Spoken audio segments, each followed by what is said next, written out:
Hello everyone, hope তোমরা সকলে ভালো আছো। আজকে হচ্ছে জুলাই 5। এখন বাজে বিকেল 4টে। এখান থেকে আজকের ব্লগটা আমি স্টার্ট করছি।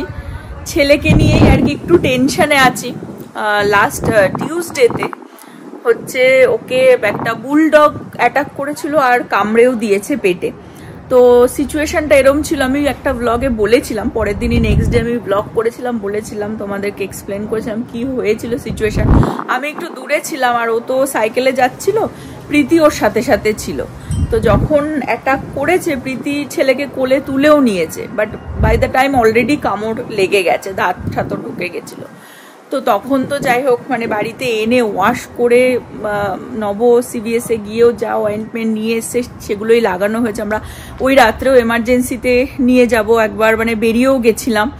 তারপরে যে ওনার মানে ডগের ওনার, তাদের বাড়িতে স্টপ করলাম যে ডগের রেকর্ড নেওয়ার জন্য। তারা বলল যে না, ও আগেও মানে ওনারদেরও বাইট করেছে, নিতে হবে না, হি ইজ ফাইন, মানে ডগও ইভেন সবই ওদের ভ্যাকসিনেশন দেওয়া রয়েছে রেকর্ড। তো আমরা ওই রাত্রে কম ডাউন হয়ে গেছিলাম। আর নেক্সট ডেতে হচ্ছে ছেলে যে ফিজিশিয়ান তাকে দেখিয়ে এনেছিলাম। তো সেও মানে একটা অয়েন্টমেন্ট দিয়েছে ওপরে লাগানোর, দিনে 3 বার করে, সেটাই লাগাচ্ছিলাম। গতকালকে সারাদিন মোটামুটি অবজার্ভে রেখেছি, আর আজকে মানে এটা হয়েছে 2 দিন আগে, তো গতকালকে সারাদিনই মোটামুটি ওই ওষুধটা লাগানো হয়েছে। আজকে ও বারবারই ওখানে হাত দিতে চাইছে না, প্রচণ্ড নাকি ওর ব্যথা, ঠিক আছে, স্নান করানোর সময়ও টাচ করতে দিচ্ছে না। তো ওর ফিজিশিয়ানকে আবার আমরা আজকে কল করলাম, তো তিনি বলল যে ওকে এমার্জেন্সিতেই একবার দেখিয়ে আনা বেটার হবে, বিকজ ফিজিশিয়ানের কাছেও তো সব রকম ইকুইপমেন্ট থাকে না, তো একবার দেখিয়ে আনলে বেটার হয়। তো এই নিয়ে একটুখানি টেনশনে আছি। এখন ছেলে ঘুমাচ্ছে, ও উঠলে ভাবছে যে একবার গিয়ে দেখিয়েই আনবো ইয়ারে। বুড়ো সব ঠিক আছে বুড়ো? হ্যাঁ চলো চলো, আমরা টাটা যাবো। তো তোমার নিউ হেয়ার কাট দেখিয়েছে সবাইকে?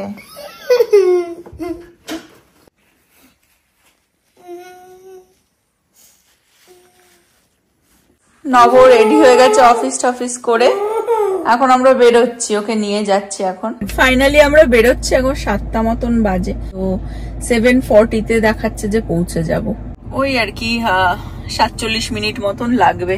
আর দেখাচ্ছে 9 মিনিট, অলমোস্ট এসে গেছি, চলে এসেছি। এটাই হাসি ফুটেছে, দেখি মুখে, দেখি একটুখানি, খালি ঘাই ঘাই ঘাই ঘাই, দেখি একটুখানি মুখটা দেখি। ওকে হ্যাঁ, ব্যথা? ও যাও বসো, এখানে বসো, ডগি ব্যথা দিয়েছে। আই নো, ঠিক বুঝেছে, ডাক্তারখানায় এসেছে। চলো, এই যে বিল্ডিংটা, এখান থেকেই ঢুকতে হবে। প্রীতি আজকে বাড়িতেই আছে, ওকে আর নিয়ে আসলাম না, আমরাই চলে আসলাম, কারণ এতক্ষণেরও টাইম লাগবে তো, কারণ এমার্জেন্সিতে আসলে এমনিতেও টাইম লেগে যায়, তারপরে এতটা দূর বাড়ি থেকে। আমরা আবার এতটা হেঁটে হেঁটে এইদিকে আসলাম, ওই ডোরটা অ্যাকচুয়ালি অ্যাম্বুলেন্সের জন্য, তো আমরা এখান থেকে ঢুকবো, এটা মেন ডোর। শুয়ে দিয়ে বেডে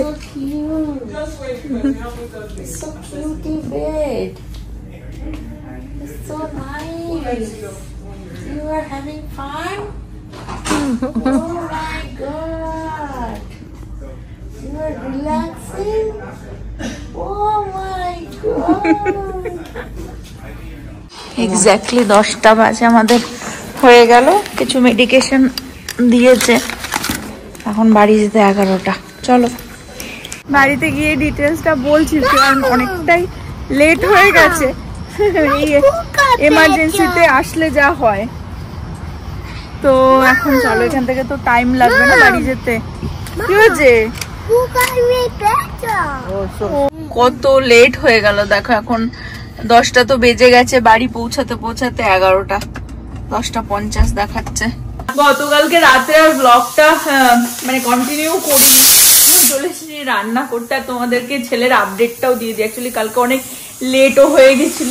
এই যে আমাদের নবজিৎ বাবু, টেনশন এখন চারিদিকে, স্বামী নিয়ে, সন্তান নিয়ে, চারিদিকে টেনশন। রাত্রেও কালকে তুমি অসুস্থ হয়ে পড়বে, আমি তো অসুস্থ, আমারটা মাথাতেই আসছে না। কালকেও 11টা বেজে গেছিল তো বাড়িতে আসতে, এসে ছেলেও ঘ্যান ঘ্যান করছিল, ওকে খাওয়ানো, নবকেও তো একটা টাইমলি এখন ডিনার লাঞ্চ সবকিছু দেওয়া হচ্ছে, সেটা ও রাত্রিবেলা অত লেট হয়ে যায়, কন্টিনিউ করিনি ব্লগটা।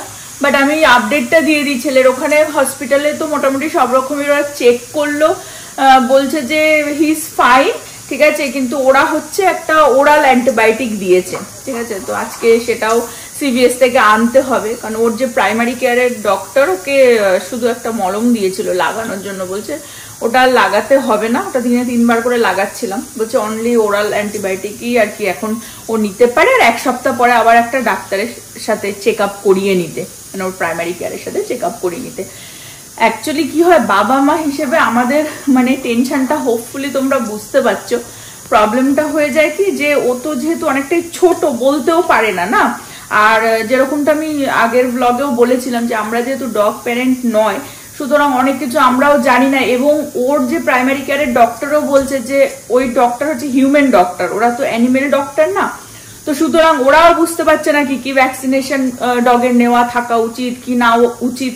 রেবিস যেটা বলা হচ্ছে সেটাও কোনো কোনো জায়গায় কোনো কোনো স্টেটে হচ্ছে গিয়ে প্রতি বছরের ডগকে নেওয়া উচিত। রেবিসের ভ্যাকসিনের ডিফারেন্ট টাইপ হয় তো বিভিন্ন কোম্পানি, যেমন আমাদের কোভিড এর ছিল না, কোভ্যাক্স ছিল, তারপর মডার্না ছিল, ফাইজার ছিল, ওরকম কোন ভ্যাকসিন তুমি দিচ্ছ সেই হিসাবে ডিপেন্ড করে ভ্যালিডিটি কত 1 বছরের নাকি 3 বছরের, ঠিক আছে, কেউ কেউ বলছে 2 বছরের, তো আমরা বুঝতে পারছি না, আর 10 জনে 10 রকমের কথা বলছে, তো ওইটাই টেনশন থাকে, আর ছেলে ব্যথা ব্যথা করছে, তো ওই জন্য আমরাও একটু টেনশনে রয়েছি।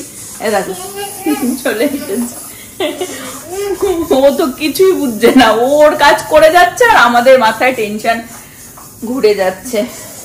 যাই হোক, আপডেট হচ্ছে এটাই আর কি, যে ডাক্তার বলছে ও ঠিকই আছে, ঠিক আছে, তাও ওকে 1 সপ্তাহ ওকে ওয়াচে রাখতে হবে, আর অ্যান্টিবায়োটিক তো দিয়েইছে। গুড মর্নিং প্রীতি। আজকাল বাড়িতে সবাই মোটামুটি দেখতে পাচ্ছ চিয়া সিড, সবাই হেলদি ডায়েটে চলে গেছে, ইনক্লুডিং প্রীতি। আমি হেলদি ছিলাম। আমাদের বাড়িতে এখন সবকিছু টাইম টু টাইম হচ্ছে, ইভেন লাঞ্চ, আজকে স্যাটারডে, কিন্তু তারপরে এখন 12:30 বাজে, নবর লাঞ্চ এখানে আমি পুরো প্রিপেয়ার করে দিয়েছি, ছেলেকে খাওয়াতে বসেছে, খাইয়ে উঠলেই ওর লাঞ্চটা ও করে নেবে, 1টার মধ্যে ডান আর কি লাঞ্চ। এটা হচ্ছে নভর আজকের লাঞ্চ, একটুখানি এই সেই বেক চিকেন, আর সাথে হচ্ছে ভেজিটেবল দিয়ে এটা হচ্ছে ব্রাউন রাইস বানিয়ে দিয়েছি। আমি ওকে দেখিনি, ও যে আমাকে বললো, আমি কিন্তু কালকে একবারও খেতে দেখিনি, কিন্তু আমি দেখি শিয়াল, আমাদের বাড়িতে শিয়াল ডাকলে ও তুই জানিস ডাচ ব্রোজের যে ক্যারামেলাইজেশনটা খাই না, ওইটার আবার আমি টেক্সট করেছে, বলছে যে ওটার নামটা কি বলতো, এক শিয়ালে ডাকলেই বাড়িতে 10টা শিয়াল ডেকে ওঠে। এটা হচ্ছে প্রীতির লাঞ্চ, ব্রেড আর 2টো চিকেন। প্রীতি, আমি, নভ সবাই আমরা ডক্টর দেখিয়েছি, নভ রেজাল্ট চলে এসেছিল তাই, বাট আমার তো রেজাল্ট এখনো আসেনি, কিন্তু এদের টেনশনে মনে হচ্ছে আমারও সবকিছু হাই হয়ে যাবে, ঠিক আছে, সেই নিয়েই 2 শিয়াল আর কি গজরাচ্ছিল, বলছে আমি ওদের করছি আর নিজে খাওয়া দাওয়া ঠিক করছি না। বাট আমি তো মানে রেজাল্ট আসা বা ডক্টর দেখানোর জন্য না, আগে থেকেই আমি স্যালাড খাচ্ছি, স্যালাডই মানে আমার চলছে সেটাই আর কি, আর তার সাথে একটুখানি আমি এই যে চিকেনও ওদেরকে দিলাম। হ্যাঁ, মানে আমার এটা চয়েস, সেই জন্য আমি ওটা কোনো রিপোর্ট দেখে না, বাট আমি চিকেন দিয়ে একটুখানি খেয়ে নেবো। বাট গতকালকে প্রীতিকে আমি জিজ্ঞাসা করেছিলাম যে একটুখানি ওই সেই ডাচ ব্রোজ খাই তো, ড্রিঙ্কটা মানে অনেক দিন যাই হোক খাই না, তো একটুখানি ক্রেভিংও হচ্ছিল, আর হয় না স্ট্রেসে মনে হচ্ছে তখন একটু নিজেকে ট্রিট করি একটা মুহূর্ত দিয়ে, সেই নেই এরা বলছে যে খাওয়া দাওয়া করে না, করে না, আবার এদিকে ডাচ ব্রোজ দেয়। আমি সবাইকে বলতে চাই একটু যে কেন আমি কলেজের সময় এত বাইরে খাই। মার্কুন একটা ভালো কথাই বলেছে যে স্ট্রেসে মনে হচ্ছিল আমি নিজেকে একটা ট্রিট দিই, এখন আচ্ছা, মানে সেটার উদাহরণ দেওয়ার জন্য না প্রস্তুত থাকে। এই ইকোনমিতে তো আমি নিজেকে শপিং এ নিয়ে যেতে পারবো না, তাই এই ইকোনমিতে আমি নিজেকে ট্রিট দিই বাই গোইং আউট টু ইট, দেখেছো, বিকজ এভরিডে ওই স্কুলের স্ট্রেস, এই স্ট্রেস। হ্যাঁ আমি আজকে স্যাটারডে তো এই লাঞ্চ টাঞ্চ সব ফ্লাইটের উপরে খেয়ে নাও, আজকে আমি তোমাদের ট্রিট দেবো, ডোন্ট ওয়ারি। আমাদের ব্যাকইয়ার্ডে ঘাসের অবস্থা দেখো, হাফ কাটা হয়েছে, হাফ কাটা হয়নি। গত 2 সপ্তাহ ধরে এত গরম পড়েছে আমাদের এখানে। গতকালকে বৃষ্টি হওয়ার কথা ছিল, মেঘলা মেঘলা, বৃষ্টি সেরকম হয়নি, হয়তো কোনো কোনো জায়গায় হয়েছে, আমাদের এখানে সেরকম হয়নি। গরম মোটে কম ছিল না, জন্য নভ ঘাস কাটতেও আসছিল না। কিন্তু আমরা তো আবার থাকবো না, মুকুর বাদদের জন্য তো যাওয়ার একটা প্ল্যান আছে, যাই হোক।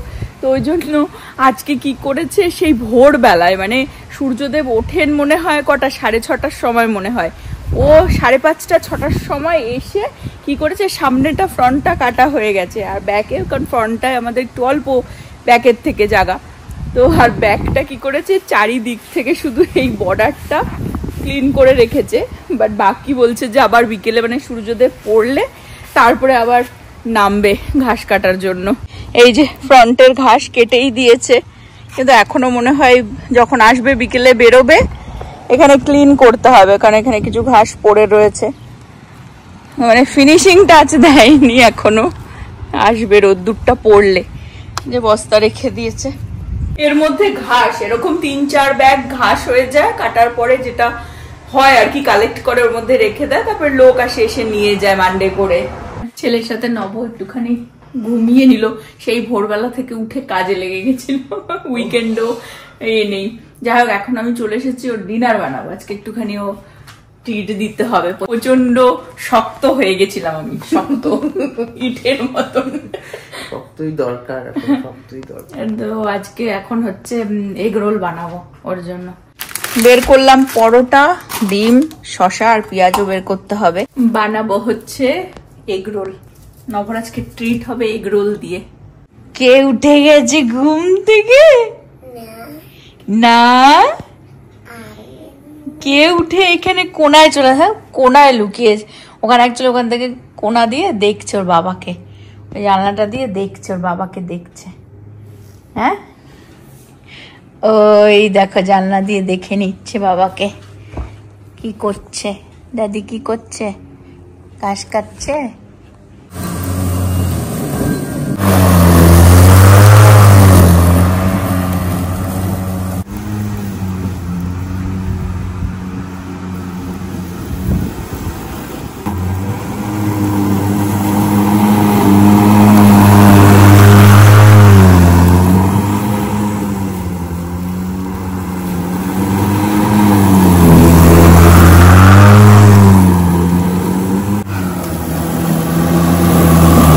সাথে সেই ডগের ইনসিডেন্টটা হওয়ার পরে না, মানে আগে বিকেল হলে একটুখানি হাঁটাতে নিয়ে যেতাম, এখন মোটেও মানে যাবে না, বাইরে যাবে না, একটা মানে ট্রমাটাইজ হয়ে গেছে। আমি তারপরে ওই ইনসিডেন্ট হওয়ার পরে একবারই ওকে বাইরে নিয়ে গেছিলাম হাঁটাতে, সেটা ব্লগও করেছিলাম। তো তোমাদের যদি তোমরা দেখে থাকো বা খেয়াল থাকে যে ওর বাবার কোলে কোলে ছিল, কোল থেকে মোটে নামবে না, বেরিয়েছে, বেরোবেও না, মানে চল চল চল, মানে ফার্স্ট টাইম এরকম হয়েছে যে ইউজুয়ালি কি হয় এক্সাইটেড থাকে বাইরে যাবো বলে, কিন্তু যেতে চাইছিল না। তারপরে যাওয়ার পরেও এক তো আমার হাত ছাড়বে না, সাইকেল নিয়েও যায়নি, তারপরে বাবার যে কোলে উঠেছে, পুরো রাস্তার বাবা কোলে কোলেই বাড়িতে এসেছে। তো মানে প্রচন্ড ভাবে ট্রমাটাইজড হয়ে গেছে একদম ছেলেটা।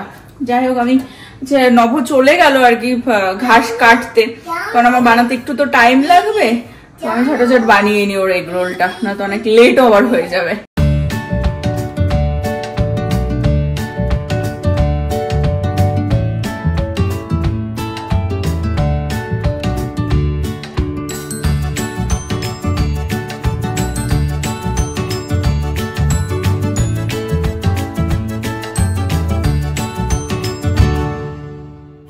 এখানে আমি শসা, পেঁয়াজ আর একটুখানি লঙ্কা কুচিয়ে নিলাম। ছেলেটা যেহেতু ঘুম থেকে উঠে গেছে, ওর জন্য একটা পরোটা ভেজে নিচ্ছি আমি, ওকে জাস্ট এমনি একটা পরোটা দেব খেতে, তারপরে নভর রোলটা বানাবো।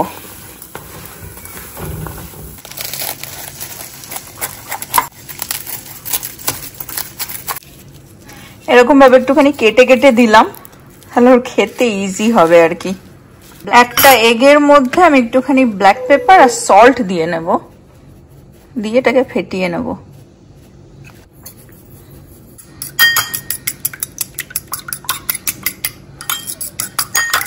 আমার একটুখানি লেবুও লাগতো বলে লেবু কেটে নিলাম। আর এখানে তাওয়াতে হালকা একটুখানি তেল দিয়ে গরম করে নিয়েছি। ডিমটা যাবে এর মধ্যে।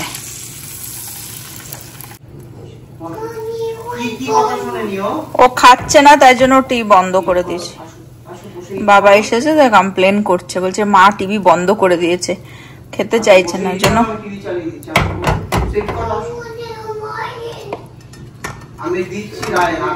এবারে এর ওপরে আমি এই পরোটাটাকে ভেজেছি সেটাকে দিয়ে দেবো।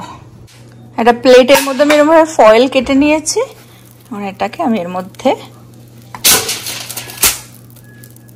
দিয়ে দেবো। এবার এর মধ্যে আমি শসা পেঁয়াজ এরকম ভাবে দিয়ে দেবো। নব বলছে কেচাপ দিতে না, এটা লঙ্কা কুচি, একটু লেবু আর একটুখানি গ্রিন সস, ব্যাস দ্যাটস ইট। বেশি করে আমি শসা পেঁয়াজ দিয়েছি এর মধ্যে, দিয়ে মুড়িয়ে দেবো। ঘাস কাটতে কাটতে চলে এসেছে ডিনার করতে। এই হচ্ছে নভর আজকের এগ রোল ট্রিট। মাই গড। সেম ওয়েতে আমি আমারটাও বানিয়ে নিলাম, শুধু আমারটাতে একটুখানি কেচাপ আর একটুখানি গ্রিন সস যাবে। নব ঘাস কাটতে কাটতে ঘেমে গেছে, স্নান করে গেছে, তাই আবার জামা কাপড় খুলে ওখানে বসে খাচ্ছে আর বলছি কি হেভেন হেভেন। বেশি কাছে থেকে দেখাচ্ছি না, আর যে আমার অনেকদিন পর খাচ্ছে তো ভালোই লাগছে। বাবা এসে বললো, তারপরে খেলো, দেখো ডান, গুড জব। নভ খেয়ে উঠে আবার ঘাস কাটতে চলে গেল, ফিনিশিং করছে আর কি। হয়ে গেছে, কিন্তু এত ঘাস বড় হয়ে গেছিল না যে ওই মেশিনটাতে উঠে আসছিল না, ওই জন্য 2-3 বার করে করে করতে হচ্ছে। আর প্রীতি বাড়িতে নেই, ও লাঞ্চ টাঞ্চ করে উঠে বেরিয়েছে ব্রিয়ানা আর ব্রিজেটের সাথে হ্যাং আউট করছে আজকে, কারণ ব্রিয়ানার তো বার্থডে উইকে, আর আমরা তো থাকবো না, ওই জন্য আজকে ও সবারই আর কি একসাথে অফ ছিল বা ফ্রি ছিল আর কি, ওই জন্য ওরা গেছে মলে হ্যাং আউট করছে, মানে ডিনার টিনার করে রাত্রের দিকে বাড়িতে আসবে। ছেলেকে যে ডগটা অ্যাটাক করলো ওই নিয়ে আমি কিছু একটু বলতে চাই। আমি রিসেন্টলি, মানে এই থার্সডেতেই হয়েছে, হয় না দেখবে নিজেদের সাথে কিছু একটা সিচুয়েশন হলে বা কিছু একটা সিচুয়েশনে পড়লে তখন চারিদিকে সেরকমই নিউজ আসতে থাকে। তো নিউজেই দেখলাম যে 6 উইকসের একটা বেবি, নিজেদেরই ডগ ছিল, দুটো ডগ মিলে মানে ক্রিবে ঘুম পাড়িয়ে রেখেছিল, বাচ্চাটাকে শেষ করে দিয়েছে। হ্যাঁ, ওর একই কথা। এখন ডগের নাম শুনলেই আর কি ওরকম দৌড়ে দৌড়ে আসে, আর ওই সেম জিনিসই রিপিট করে, মানে একটা ভয় ধরে গেছে না। এখন কিভাবে ঠিক হবে আমি জানি না। যাই হোক, মানে যেটা বলছিলাম যে একটা মানুষেরই দেখবে মেন্টাল স্ট্যাটাস ঠিক থাকে না আজকাল, যা পৃথিবীতে হচ্ছে। তার মধ্যে অ্যানিমেল, ওরাও তো যাই হোক মানে নিষ্পাপী আর কি হয়, ঠিক আছে, ওদেরই বা মেন্টাল স্ট্যাটাস কিরকম থাকে না থাকে সেটা অ্যাকচুয়ালি মানে যারা অ্যানিমেল ওনার আর কি হয় তাদেরই সবসময় খেয়ালে রাখা উচিত বা কিছু। তো সেদিনকার আমার মনে হয় যে ছেলে অনেক বড় একটা বিপদের থেকে বেঁচে গেছে। মানে প্রীতি কোলে তুলে নেওয়ার পরেও না বারবার মানে আসছিল অ্যাটাক করতে, ঠিক আছে, ওর যে মহিলাটা কন্ট্রোল করে রাখতে পারছিল না। তো মানে একটা বড় সড়ো বিপদের হাত থেকে আর কি বেঁচেছি। তো এখন জানি না ওর ভয় যে ঢুকে গেছে, এই ভয় যে কবে ঠিক হবে বলতে পারছি না। ইভেন বাইরে যেত ওর ভয়। আজকের ব্লগটা আমি এই পর্যন্তই রাখবো। হোপ তোমরা সকলে ভালো থাকবে, সুস্থ থাকবে, বি সেফ। আবার আগামী ব্লগে দেখা হবে। Bye bye, good night.